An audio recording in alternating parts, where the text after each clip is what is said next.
Hello welcome दोस्तों, आइए ज्ञान बाय देख रहे हैं आप। मैं रवि कुमार एक बार फिर से नई वीडियो में हाजिर हूँ। दोस्तों आज के इस वीडियो में हम बात करने वाले हैं, क्या सामने नोट्स रखकर होम ट्यूशन पढ़ा सकते हैं। दोस्तों ये प्रश्न मैंने कमेंट बॉक्स में देखा, काफ़ी मुझे अजीब लगा। तो दोस्तों इस वीडियो में हम इसी कमेंट के बारे में बात करेंगे, क्या सामने नोट्स रखकर होम ट्यूशन पढ़ाना सही है या नहीं। दोस्तों यदि कोई आपका प्रश्न है जिस पर आप चाहते हैं कि हम आपके लिए वीडियो बनाएं, तो दोस्तों कमेंट बॉक्स में आप बता दीजिएगा। यदि आपका कमेंट अच्छा लगा तो उसके ऊपर आपके लिए बहुत ही जल्द वीडियो आएगा। दोस्तों सबसे पहले हम बात करते हैं, सामने रखकर नोट्स पढ़ाना सही है या नहीं। तो दोस्तों अगर मैं आपसे बात करूं, यदि आप एक स्टूडेंट हैं और आपके जो टीचर हैं वो आपको यदि पढ़ाते हैं सामने नोट्स रखकर, तो आप उनके बारे में क्या सोचेंगे। सबसे पहले आप ये सोचिए। तो दोस्तों ऑब्वियस सी बात है, कहीं ना कहीं आपके मन में नेगेटिव फीलिंग आएगी कि शायद इनको आता नहीं है इसलिए ये सामने नोट्स रख के पढ़ा रहे हैं।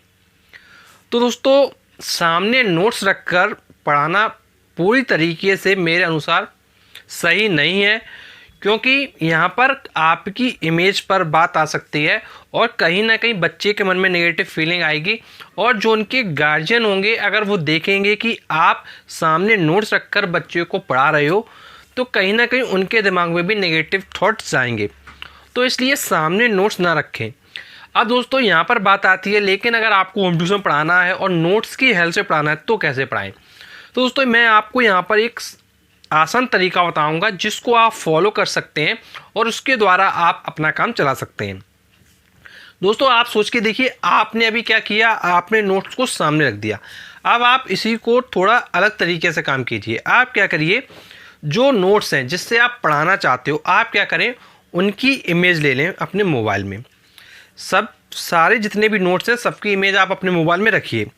अब मान लीजिए आप किसी बच्चे को पढ़ाने के लिए गए हो, तो ऑब्वियस सी बात है, अगर आपको नोट्स देखने की ज़रूरत लग रही है तो आप क्या करें, बच्चे को जब आपने कोई थोड़ा लिखने के लिए कुछ ना कुछ आपने काम दिया होगा या आपने उससे कहा होगा कि आप ये लर्न करो, तो कुछ ना कुछ आपने उसको काम दिया होगा या आप उसको दे दें। 2-4 मिनट का काम आप दे दें, तब तक आप उस नोट्स को देख लीजिए क्या क्या चीज़ें आपको बताना है। बेसिकली जो आपको देखिए क्या है, नोट्स को सामने रखकर तो पढ़ाना नहीं है, आपको केवल नोट्स से ये देखना होता है कि किन किन चीज़ों को हमें आज कवर करना है और किन किन चीज़ों को कैसे बताना है। और दोस्तों उसके माध्यम से आप क्या करें, उस बच्चे को पढ़ाएं। तो यहाँ पर फिर आपके लिए कोई प्रॉब्लम नहीं आएगी। अदरवाइज बेसिकली होगा क्या, आपने अगर सामने नोट्स रखा तो बच्चे के दिमाग में नेगेटिव फीलिंग जाएगी और गार्जियन के दिमाग में नेगेटिव फीलिंग जाएगी और आपका होम ट्यूशन हटने के पूरे चांसेस बन जाएंगे। तो इसलिए आप क्या करें, अपने मोबाइल में इमेजेस रखें और बीच बीच में आप थोड़ा बहुत उसमें देखते रहें, उससे कोई फर्क नहीं पड़ेगा और उसके द्वारा आप उसको समझाएं। अब दोस्तों ये ना करें कि आपने मोबाइल लिया और बच्चे के सामने रख दिया, लो बच्चे ये आप देखो। तो ये नहीं करना है, ये आपको तब करना है मोबाइल सामने रख के जब आप उसको कॉपी करा रहे हो। जैसे मान लीजिए कोई चीज़ आप उसको बता रहे थे, आपने उसको समझा दिया। दोस्तों समझाने के बाद अगर आप उसके सामने मोबाइल रख के कॉपी करने के लिए बोल देंगे तो फिर ज़्यादा दिक्कत नहीं होगी। लेकिन दोस्तों मैं आपको बताना चाहूँगा, कभी भी आप अपने मोबाइल से नॉर्मली कॉपी ना करवाएं। आप क्या करें, आप पहले बच्चे को जो भी पढ़ा रहे हैं उसको पहले समझा दें और समझाने के बाद उसको कोशिश करें कि उसकी बुक में टिक हो जाए। अगर उसकी बुक में वो मैटर नहीं है, देन उसके सामने आप मोबाइल रख के उसको कॉपी करवा सकते हैं। और दोस्तों एक बात आपके सामने, एक प्रॉब्लम फिर ये आएगी, जब आप उसको कॉपी करवाएंगे तो आज की डेट में क्या है, आपको पता है मॉडर्न ज़माना है, तुरंत ही बच्चा आपसे बोलने लगेगा कि सर हम इसको आप हमें व्हाट्सएप कर दीजिए या इसको आप क्या कर दीजिए, हमारे मोबाइल पे ब्लूटूथ के माध्यम से या किसी ऐप के माध्यम से भेज दीजिए। तो उस जगह क्या होगा, आपके नोट्स भी चले जाएंगे बच्चे के पास और आप उसको जो पढ़ाना चाह रहे थे उसको सही तरीके से नहीं पढ़ा पाएंगे। क्योंकि दोस्तों आप हर बार अगर नोट्स को देख के उसको बताएंगे तो कहीं ना कहीं बच्चा कहेगा सर वही वाले नोट्स फिर से दे दीजिए। मान लीजिए आप नेक्स्ट डे फिर गए, फिर आपने नोट्स लिए। तो इसलिए आपको कोशिश ये करना है कि आपको कभी भी बच्चे को वो नोट्स नहीं दिखाने हैं, आप अपने पास रखें, बच्चे को सामने ना दिखाएं कि ये हमारे पास कंटेंट है। दोस्तों एक चीज़ और समझिए, जब आप पढ़ाने के लिए जाते हैं, जैसे मान लीजिए अगर आप क्लास 12 में पढ़ा रहे हैं, तो क्लास 12 में अगर आप किसी बच्चे को पढ़ाएं तो उसके पास फिजिक्स की बुक होगी।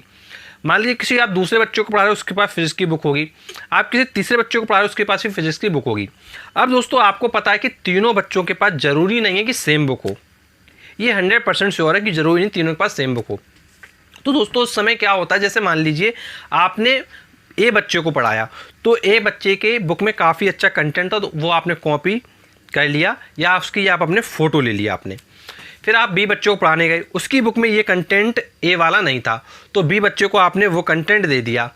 या फिर आपने क्या किया, बी वाले बच्चे की बुक में कुछ कंटेंट था, वो आपने कॉपी कर लिया या उसकी आपने फ़ोटो ले ली, उसको आपने ए को दे दिया। तो दोस्तों यहाँ पर बेसिकली क्या है, आप बच्चे को ये समझाइए कि जो कंटेंट अच्छा होता है उसको हम अलग अलग जगह से ले लेते हैं, फिर उसको क्या है हम कॉपी वगैरह करवा देते हैं। अगर आप इस तरीके से करेंगे तब तो ट्यूशन चलता रहेगा। अगर आप पूरा A to Z कॉपी करवाएंगे जो भी आप पढ़ा रहे हैं, तो फिर यहाँ पे आपके लिए प्रॉब्लम आ सकती है और आपका ट्यूशन हाथ से जा सकता है। तो इसलिए दोस्तों कभी भी आपको नोट्स सामने रख के नहीं पढ़ाना चाहिए, और पढ़ाना भी है तो आप अपने मोबाइल में पिक रखिए, समय समय पर थोड़ा बीच बीच में उनके टॉपिक्स के बारे में देख लीजिए किन किन टॉपिक्स को आपको कवर अप करना है। और दोस्तों जो बच्चे की बुक होती है उसके बुक में ऑलरेडी टॉपिक्स होते हैं, तो उन्हीं टॉपिक को आप वहीं से हेल्प कीजिए। और दोस्तों जैसे मान लीजिए कोई आपको डेफिनेशन है जो अलग है, उसको आप लिखवा दें। जैसे मान लीजिए दोस्तों आप कोई टॉपिक पढ़ा रहे हो, तो ऑब्वियस सी बात है कि जो बच्चे के पास बुक है उसमें सब कुछ चीज़ें अलग नहीं होंगी, उसमें सारी चीज़ें वही होती हैं जो दूसरी बुक्स में होती हैं, लेकिन कुछ कुछ चीज़ें अलग होती हैं। तो दोस्तों जो चीज़ें कुछ कुछ अलग हैं, वो चीज़ें आप क्या करो, उसको बच्चे को नोट करवा दो अपने मुंह के द्वारा बोलकर, ना कि आप उसको फ़ोन सामने रख दो और आप उसको कह रहे हो नोट कर लो। अगर आप फ़ोन सामने रखोगे तो कहीं ना कहीं थोड़ा क्या है, इंप्रेशन क्या है, ख़राब जाता है। तो इसलिए आपको क्या है, आपको भी पता है कि थोड़ा सा नोट करवाना है, तो थोड़ा सा नोट करवाने के लिए बोल दो, क्या दिक्कत है। तो इस तरीके से अगर आप करेंगे तो फिर आपको प्रॉब्लम नहीं आएगी, अदरवाइज़ आपके लिए काफ़ी प्रॉब्लम्स आ सकती हैं। दोस्तों हमने आपके लिए काफ़ी वीडियोस बना रखे हैं, जो सारे होम ट्यूशन के जो वीडियोस हैं, कैसे आपको पढ़ाना है, किस शहर में कितनी फ़ीस है, गार्जियन से कैसे बात करना है, बच्चे को कैसे हैंडल करना है, डेमो कैसे देना है, वो सारे वीडियोस आपको हमारे चैनल पर होम ट्यूटर प्लेलिस्ट में मिल जाएंगे। उस प्लेलिस्ट में आप जाइए, आप सारे वीडियोस को देख के अपनी नॉलेज को बढ़ाइए, और उसके द्वारा आपको आसानी से ट्यूशन भी मिलेगा। और अगर दोस्तों फिर भी कोई प्रॉब्लम आपको आती है तो दोस्तों नीचे कमेंट बॉक्स है, कमेंट बॉक्स में कमेंट करके अपनी प्रॉब्लम को डाल दीजिए, उसका हम आपको बहुत ही जल्द रिप्लाई कर देंगे। और दोस्तों जो लोग चैनल पे नए हैं उनसे रिक्वेस्ट है, चैनल को जरूर सब्सक्राइब करके रखें और नोटिफिकेशन बेल को जरूर दबा के रखें, जिससे कि जब भी हम आपके नेक्स्ट वीडियो लाएंगे सबसे पहले वीडियो आपको मिल जाए। दोस्तों एक हमारा फेसबुक पेज भी है, आइए ज्ञान बढ़ाएं ऑनलाइन लर्निंग वीडियोस। दोस्तों इस फेसबुक पेज को आप जरूर लाइक करें, क्योंकि वहाँ पर हम आपके लिए मॉर्निंग अपडेट्स और काफ़ी इंपॉर्टेंट वीडियोस के लिंक प्रोवाइड करते रहते हैं, जो आपके लिए काफ़ी ज़्यादा हेल्पफुल होने वाले हैं। तो चलिए दोस्तों आज की वीडियो की समाप्ति करते हैं, मिलते हैं हम आपसे नेक्स्ट वीडियो में, तब तक के लिए शुक्रिया।